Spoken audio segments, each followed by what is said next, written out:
your side and ask for that. That's cool. Yeah, without further ado, I'd like to introduce you to Martin Graff, who's going to talk about why internet dating doesn't work. Okay, thanks, Simon. Thank you. Thanks. Okay, well, I've entitled my talk "Why Internet Dating Can't Work," and I'm guessing that people will come afterwards and say, "Well, it does work because I know somebody, that it's worked for." But this is my kind of argument, I guess, and if you want to take issue with it, and that's great, I'll be pleased with that. So I'm going to present some arguments which hopefully might be a little bit contentious, and might, hopefully you'll come back to me, or come back at me, maybe. Okay, so without further ado then, I'm a psychologist for my sins, and I study romantic relationships. And there's pretty good evidence that if you're in a good relationship, then you tend to be happier, you have better health, and you live longer. All right? If you're in a bad relationship, then you're more miserable, you have poor health, and you don't live as long. So better not be in one at all than be in a bad one, I suppose. Right, there are lots of, so should we therefore then resort to, if you like, internet dating for the purpose of getting into a relationship? So lots of different dating sites, somewhere in the region of almost 900, I last read, different dating sites. There's this one, datingdirect.com, which is a kind of like mainstream one. I'll just show you one of the, well, a couple of the ones which I've come across on Google with about sort of 5 minutes of searching. Just for research purposes. There we go. Soon. Oh, yeah. Okay, so we've got elitesingles.com if you think you're rather elite.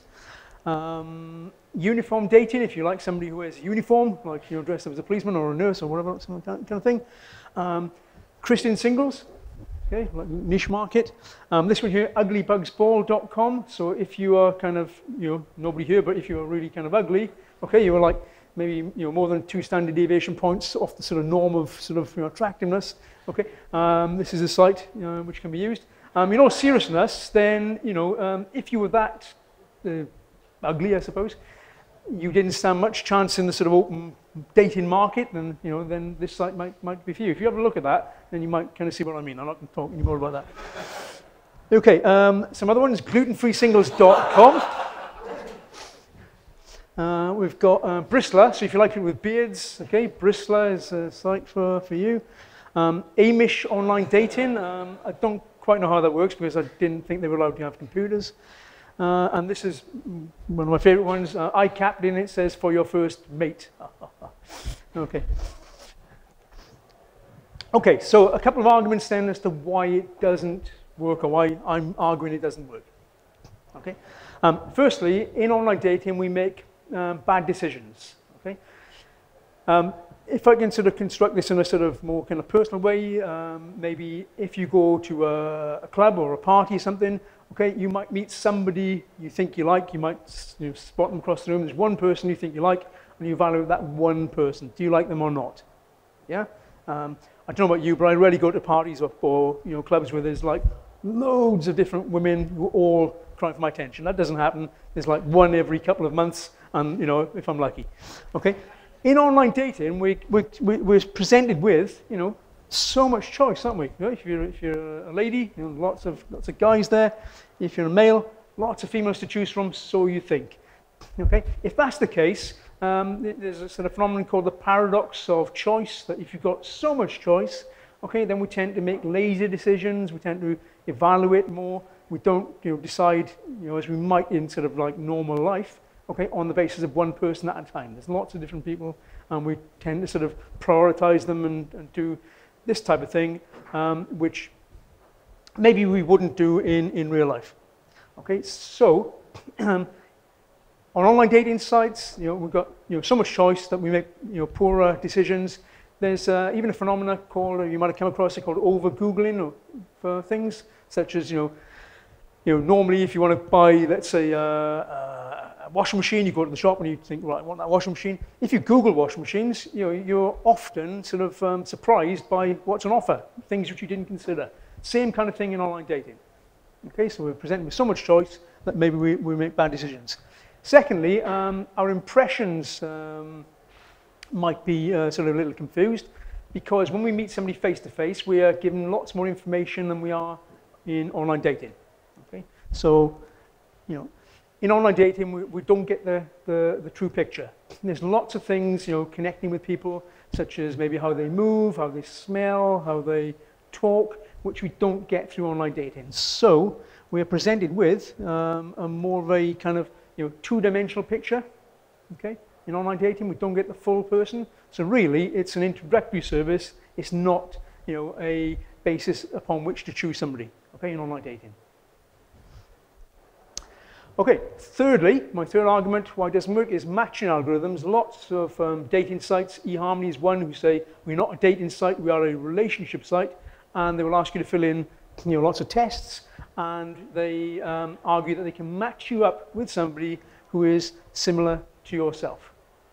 Okay, so you fill in a sort of personality profile, you get matched up with somebody similar to yourself.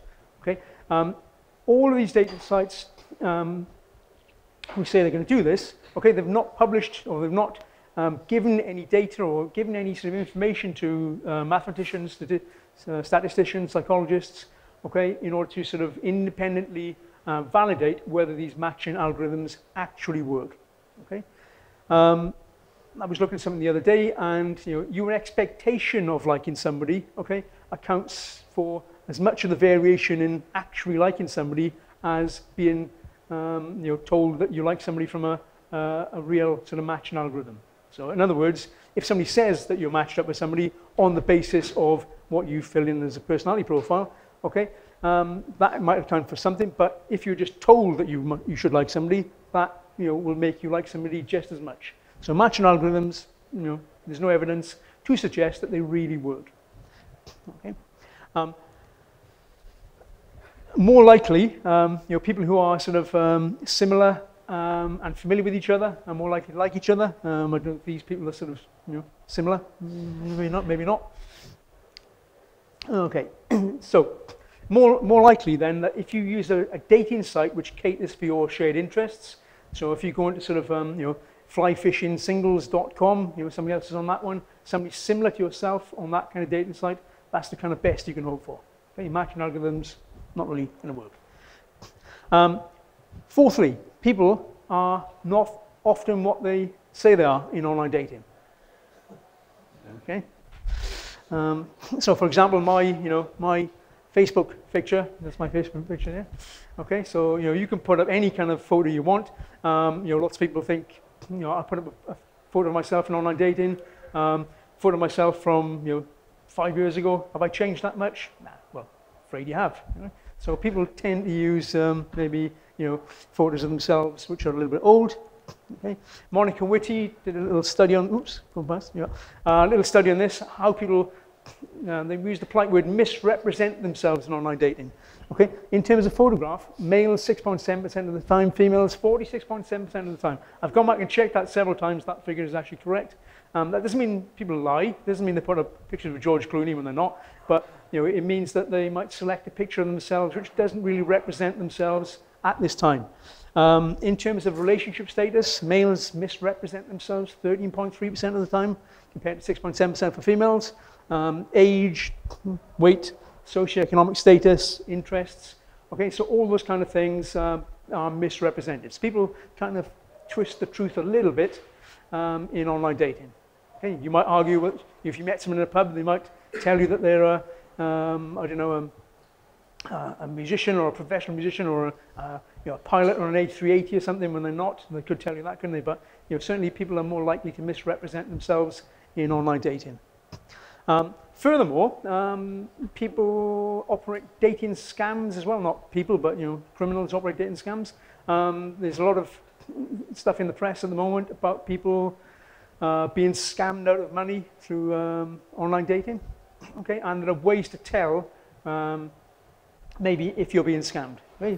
The first thing is the scammer who's trying to scam money from somebody. Their profile picture is too good, so the profile picture like that. He's looking at me. Secondly, you get responses to your messages from a scammer, pretty quickly. Thirdly, that the emails or messages you get might change in style or grammar. They tend to use more kind of old-fashioned language, such as "Hello, dear, how are you?" I don't know if anybody here calls their partners dear, but it's a bit kind of old-fashioned language. What they do, I don't know if you've read about this in the press, is to relay some kind of sob story, okay, about wanting money. I don't know if I've got time, but I'm going to tell you about a little scam I heard about the other day about somebody who said, this is what the scammer did, right? So they stole a picture of somebody, okay? It said they were Colonel such and such. They were serving in Afghanistan, okay?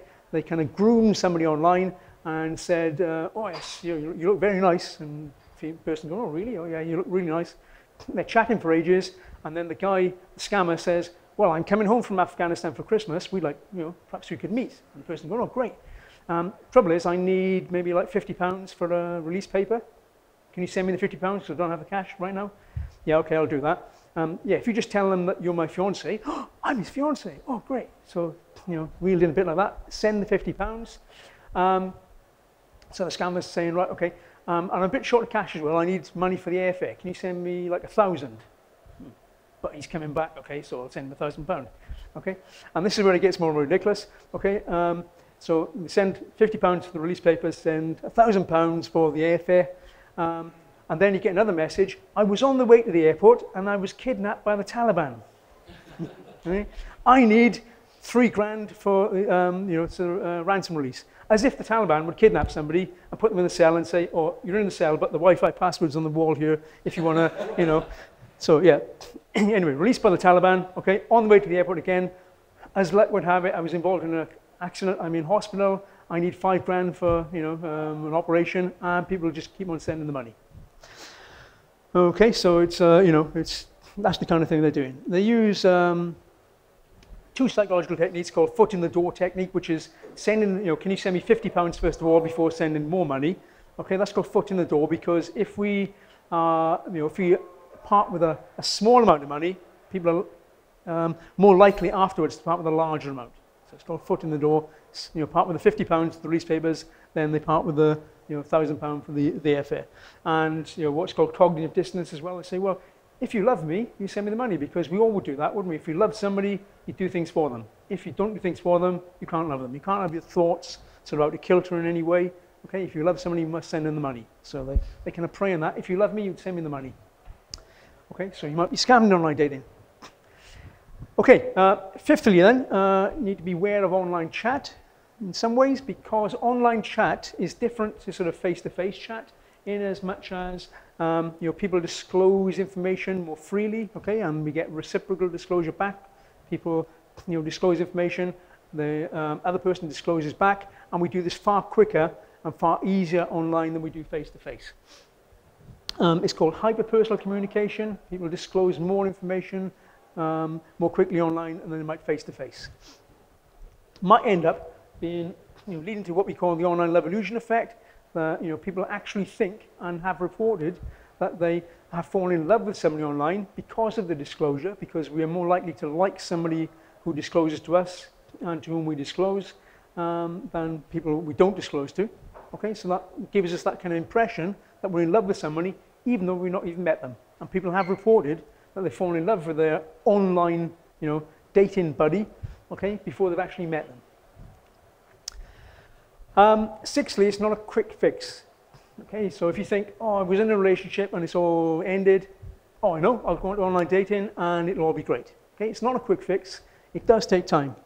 Okay, the evidence suggests this, that people spend a lot of time online dating. It's, there's one there that says 12 hours per week, which means that's almost 2 nights out. So 12 hours a week, invest in your time in online dating. So it does take time and effort. It's not like just going on to an app and going swipe, swipe, swipe. Oh, didn't work, okay. Okay, you've got to put some time and effort into it. The only problem is that my kind of word of advice is that online dating, you've got a bit of a shelf life on a dating site. If you're on there a long time, okay, what might people think of you? If I'm on there a long time, either I'm a player and I'm, just not really serious, or I'm a total loser and I'm on there for a long time because I can't get anybody. Okay, so if you are on online dating, best to swap sites now and again. Okay, lots of different sites. Swap over different sites, rather like you change utility companies. Okay, swap different sites. You don't look like somebody who's been on there and it's got a bit stale. Okay, you've got a shelf life in online dating. And seventhly, will it work in reality? Okay, old-fashioned sort of face-to-face dating, you meet somebody generally who lives fairly close to you. Okay, so geographically close. In online dating, you can do that too, but you might meet somebody who lives a little bit further away. Okay, for it to work in reality, then one person has to move to be with the other person. Okay, if it's going to work on a long-term basis, one person has to sort of, up sticks and move however many miles to be with the other person. Okay, which wouldn't necessarily happen if you lived in the same geographical location. So in online dating, you might meet somebody you think, oh, great, but they live in London, or they live in Swindon, or they live, I don't know, Southampton. Okay, one person's going to move to be with the other person. That might make it just a little bit more difficult. Okay, so those are my 7 arguments as to why it doesn't work. I'm now going to present a couple of, I don't know, bits of tips or whatever, if you like, about can we make it work? Well, we can't actually make it work, but we can maybe improve people's chances of making it work. So first thing you have to do is decide what dating site you're going to use. Okay, I said there's almost 900 different dating sites, therefore you wouldn't want to go to them all, or you could if you had lots and lots of money, but lots and lots of time. But you might want to choose 1 or 2 which would suit you. Okay, so do you want, for example, a casual or do you want a long-term relationship? So you might decide on that basis. There are sort of Tinder, sort of location-based apps, or there's like eHarmony where you fill in personality profiles and you're matched up with someone for like a long-term relationship. Okay, so is it fill in that personality profile, or is it sort of quick and easy to go kind of thing? Okay, so would you use Tinder? You swipe in this way and this way, or do you want something which is more long-term? So it's worth considering, which kind of dating site or app you're going to use. Okay, lots available. Okay, so have a little think about which one you're going to use. Okay, one word of advice is that in the psychology of romantic attraction, similarity and familiarity are important. So as I said, if you use a dating site which caters for your shared interests, people's shared interests, you're more likely to be successful. In the psychology of romantic attraction, there is no evidence to suggest that opposites attract. Okay? You're not attracted to opposites. We might be attracted to people who are sort of complementary to ourselves. So in other words, if you like cooking and someone else likes washing up, okay, that works just great because you're complementary. But that's not opposites, that's just people who kind of like fit together. Generally, we like people who share the same kind of core values as us, same interests as us as well. Okay, so if you use a dating site, like I said earlier, which caters to your shared interests, you're more likely to be successful. Secondly, constructing your profile. Okay, so once you've got onto a dating site, you might choose your best picture, not one which is out of date. Choose your best picture, preferably if you may be smiling perhaps, you look all right. And then you have to construct your profile. The general kind of word of advice with profiles, okay, is that you might, if they ask you for a username, apparently if you choose a name which is near the beginning of the alphabet, it's kind of like a sort of Yellow Pages effect. So if you're called like Andy Aardvark rather than Zarina Zebra or something, okay, you're more likely to be contacted if you've got a name close to the top of the alphabet apparently. Okay, but the way you construct your profile for males, okay, is to advertise the fact that you're dominant. I don't know, females are supposed to like males with good genes, okay, so they're attractive, but you can also say that, if you're dominant, you've got good sort of income potential, you like children, all that kind of stuff, okay, so advertising all that stuff for males is really important. People often ask, is it the case that, girls like bad guys, okay, and, good guys always finish last? Maybe not necessarily, but you need to advertise the fact that you're dominant, so you can be a good guy, but don't be a sort of wimpy good guy. You need to be a sort of strong good guy, all right? So that's what makes you attractive. And have a preference for investing in children. Okay, these photos here. Okay, we've got a model here. Okay, which in the one on the left there, they photoshopped out the child. Okay, asked which one was more attractive. Females reported the one on your right was more attractive because the one on the right, the guy's creating the child, and the one on the left, he's not. Okay, so exactly the same guy, exactly the same pose. Okay, this one is more attractive, apparently to females. Okay, so that's the kind of thing you need to sort of advertise yourself as. Okay. When you're constructing your profile, as they say, avoid cliches like the plague. Okay, so don't say things like, oh, I like long romantic walks on the beach, and I like staying in with a glass of wine, because doesn't everybody? It's like saying, I breathe. All right, so don't say that. That's just a cliche.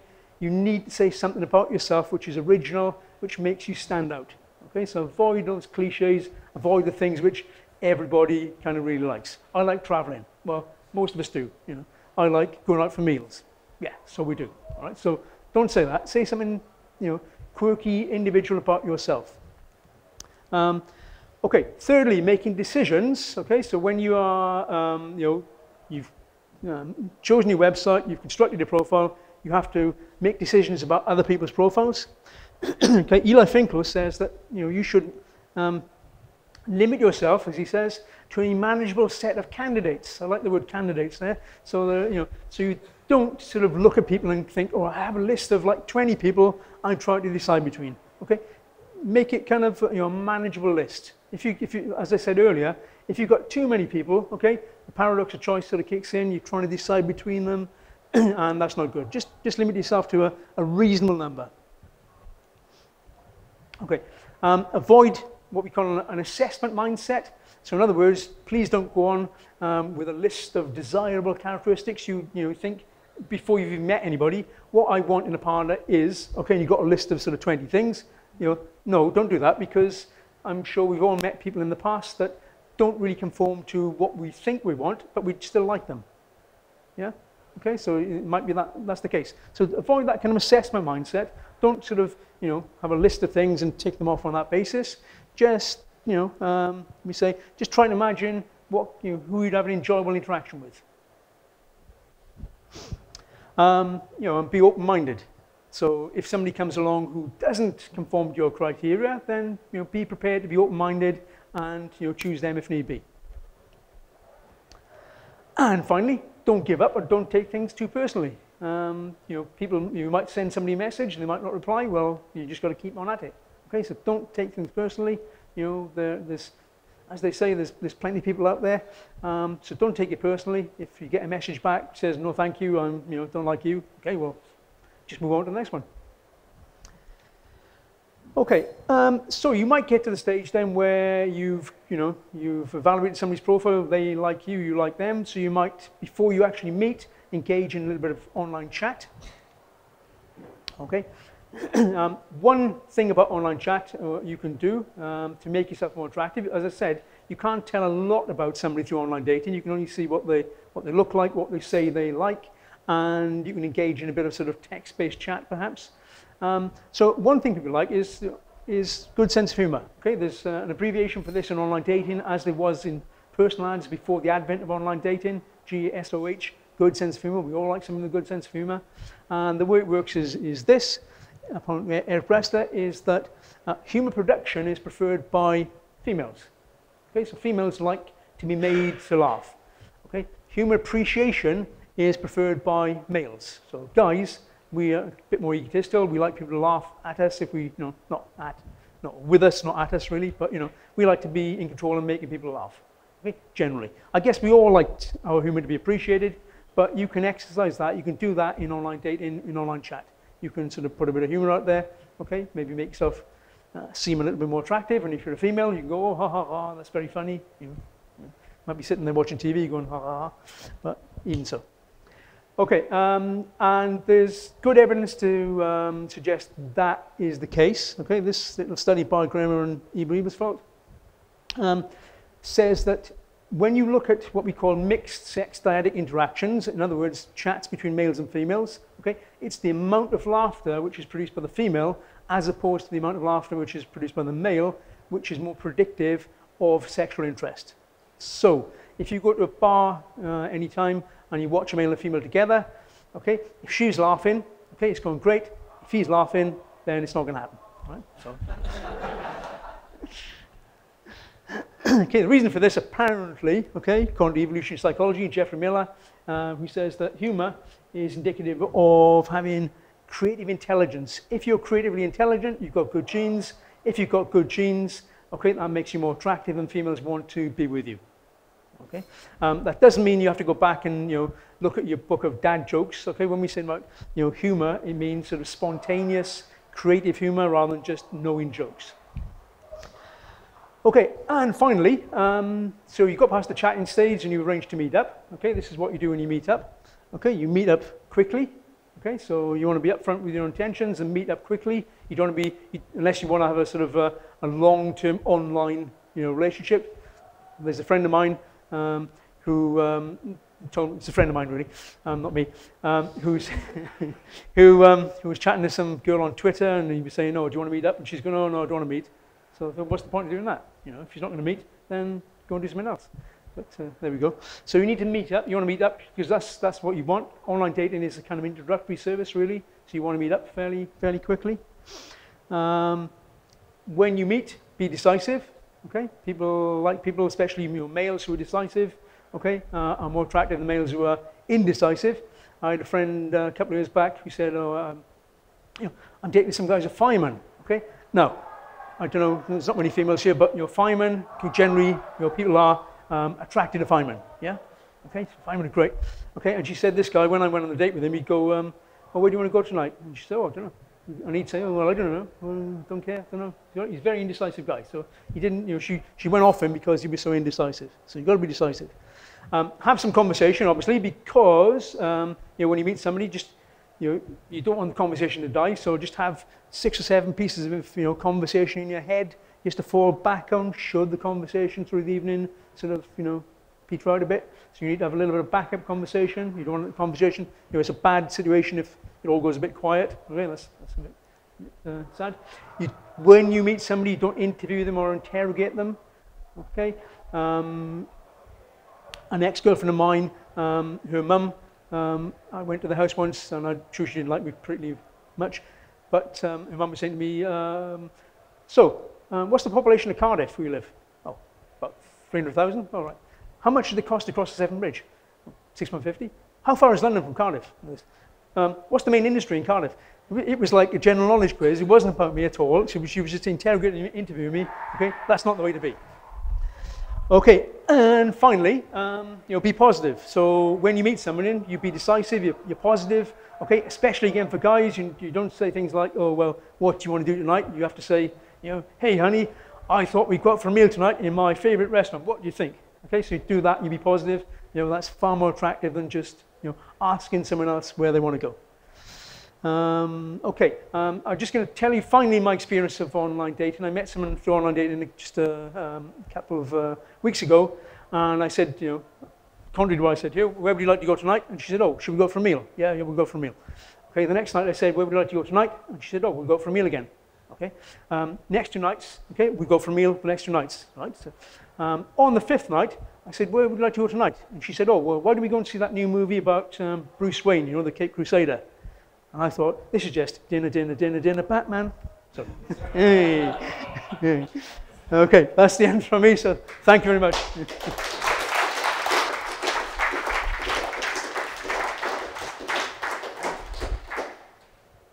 Okay, questions or, is it? Yeah, okay. Yeah. Sorry?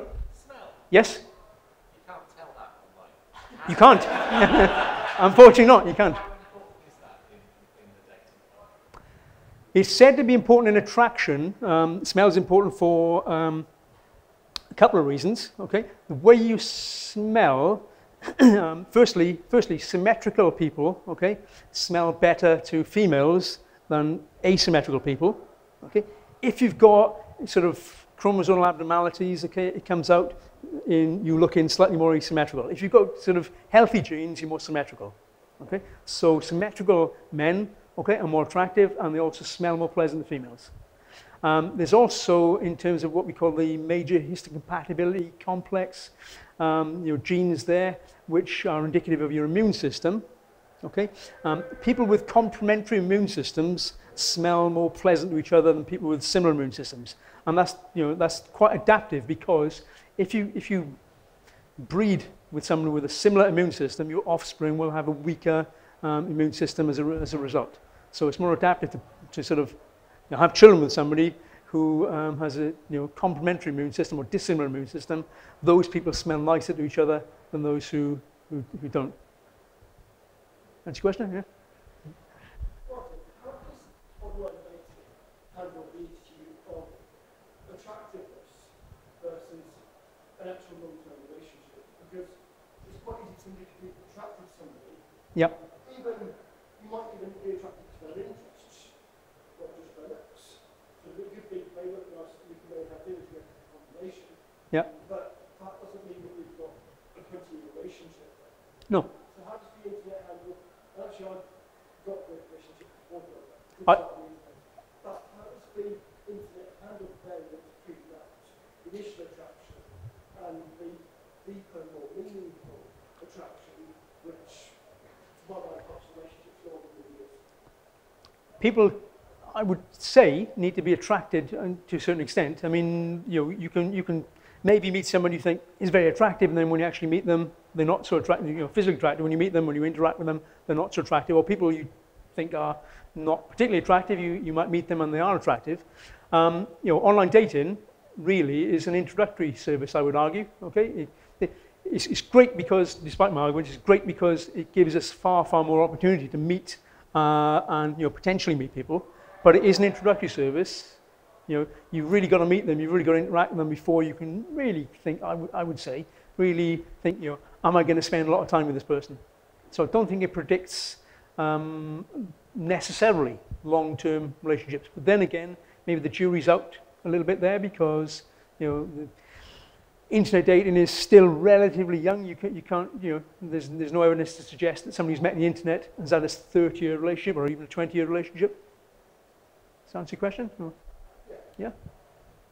Yeah. What about for women? Isn't one of the attractions of internet dating that there are alternatives like pub, especially pub, where they're perhaps in the minority and feel vulnerable. This in a way sort of gives them the opportunity to see people. And obviously, until they've met them, because it's in chemistry, it'll either work or it won't. Indeed. More than various factors. Yeah. So doesn't it perform a useful introduction? I agree.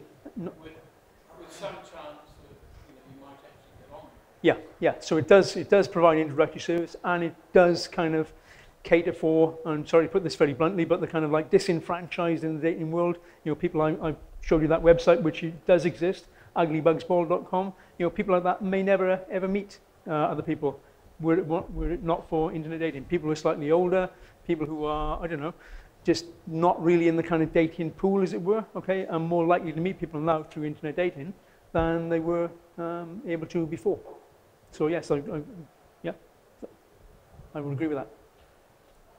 Yeah. If it doesn't work, Yep. why there's a growing user base and people spend 12 hours per week, 32 minutes per visit, Yep. it's that kind of gambling machine that you're going to just waste your time and money is putting clients or what keep people Okay. attached to that. Yeah, I can answer that in two ways. Firstly, it's what we call in psychology variable racial reinforcement. People, you mentioned gambling. People are hooked on gambling because they only win occasionally.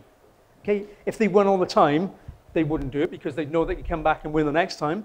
If they never won, then that response would eventually what we call extinguish.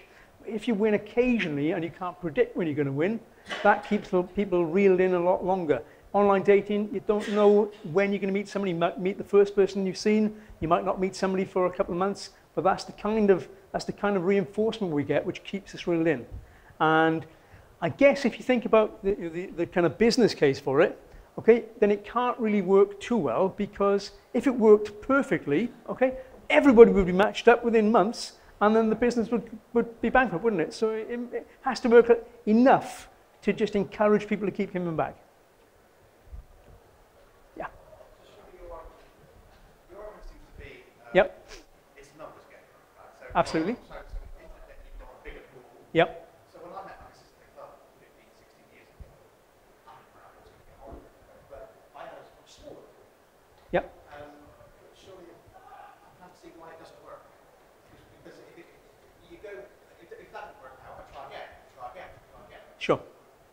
So I think my argument, if it doesn't work, maybe is a little bit sort of too much over the top, but I'm sort of giving those kind of warnings. So it doesn't doesn't work for those reasons. I think those are kind of reasons to be aware of. And it is different. It is different to meeting face to face. You can tell a lot more about somebody, get a lot better impression of somebody far more quickly face to face than you can from a picture and an online chat. You know, until you actually meet them, you really don't know.